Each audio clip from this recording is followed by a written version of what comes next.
Young people who were born with HIV or who have been infected since birth are growing up. And so with the fact that they're growing up, their issues are changing and have emerging needs, evolving issues and experiences. We do have the growing population of adolescents that are living with HIV, and probably because we haven't always put our lens on the adolescents, we are losing adolescents to HIV and AIDS. Number 2 cause of death in adolescents worldwide. Like, you just have to sit with that for a moment and think, what does that actually mean? It's a very special age group with lots of challenges. And when we look at our facilities, we don't really have adolescent-friendly services. So we don't have many adolescents seeking HIV services at the facilities. They're adolescents before they're adolescents with HIV. They have all the, usual issues that all adolescents experience, but then these are compounded by a diagnosis of HIV. Lots of things going on in people's lives, and they maybe don't want to take their drugs. Issues to do with adherence, they're not being told about their HIV status early, or probably they cannot disclose to their other partner because as adolescents they're starting to get into a relationship. They fear to be stigmatized when they disclose to their other partner. The adolescents are having sex, and unprotected sex. We see it when the young ladies get pregnant, unwanted pregnancies.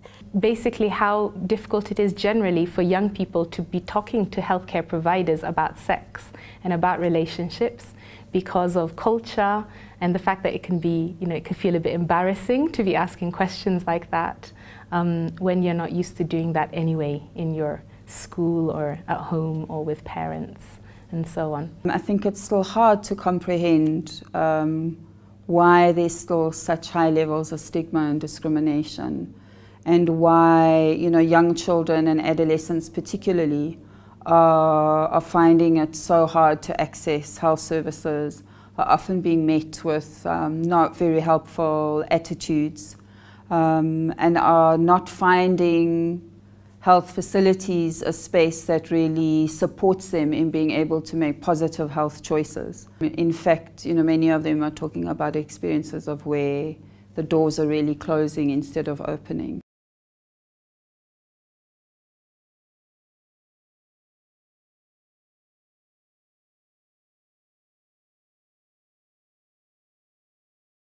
There's a lot of use of the term adolescent-friendly services, but what does that actually mean in practice? And what are some of the core principles for adolescent services? And we've found over and over again that peer support is so powerful in terms of helping young people, not only with their adherence to treatment, but in terms of their mental health and psychological well-being. I'm also one of the KATS, Community Adolescent Treatment Supporters. I provide counseling, I provide adherence support for my peers also living with HIV. I'm involved in the clinic, and I'm working as a counselor and a partner. I want to say I love it because it has helped me to talk to the adolescent, tell them that being HIV positive, it is not the end of the world, but the beginning, give them hope.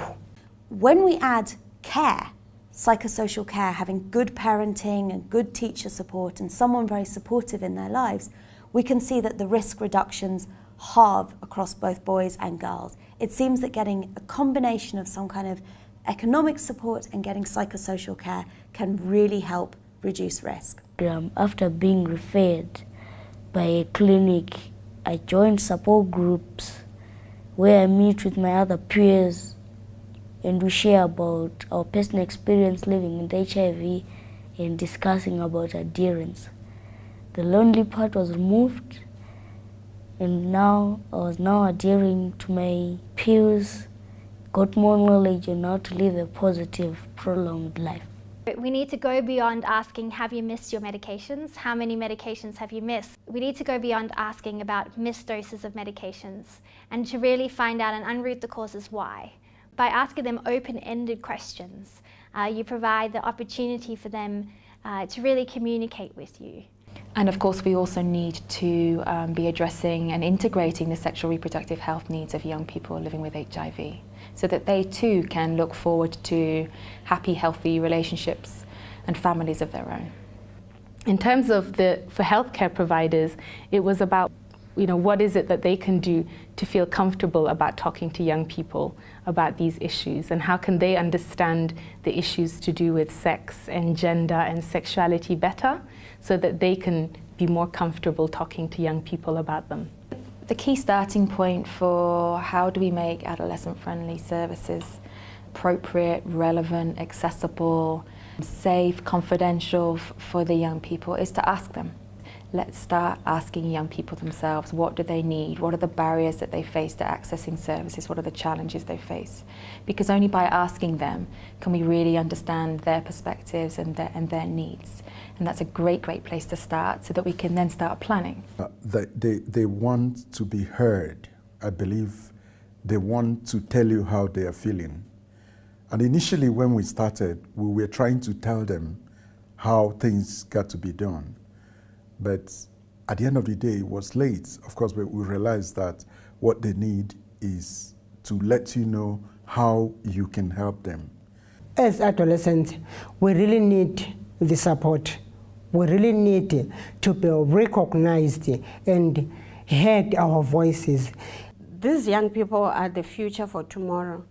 We need to build a future which is empowered. What they think negatively about us, it's not what we are. We are actually adolescents with a greater future and with passion and with great minds, and we can actually help change the way society and the country thinks about HIV and us people living with HIV.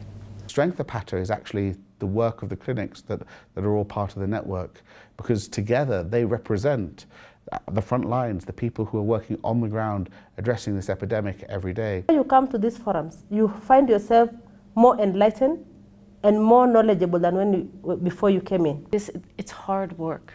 You're dealing with children failing treatment. There's sometimes not great outcomes. You need to be able to talk to other people about it. We cannot succeed by ourselves. Someone said no man is an island. It's an environment where people can come together, where they can look at the challenges that they're facing, to think about what are solutions, to learn from each other. We are all about getting those solutions to the places where they need to get to, which is the front line.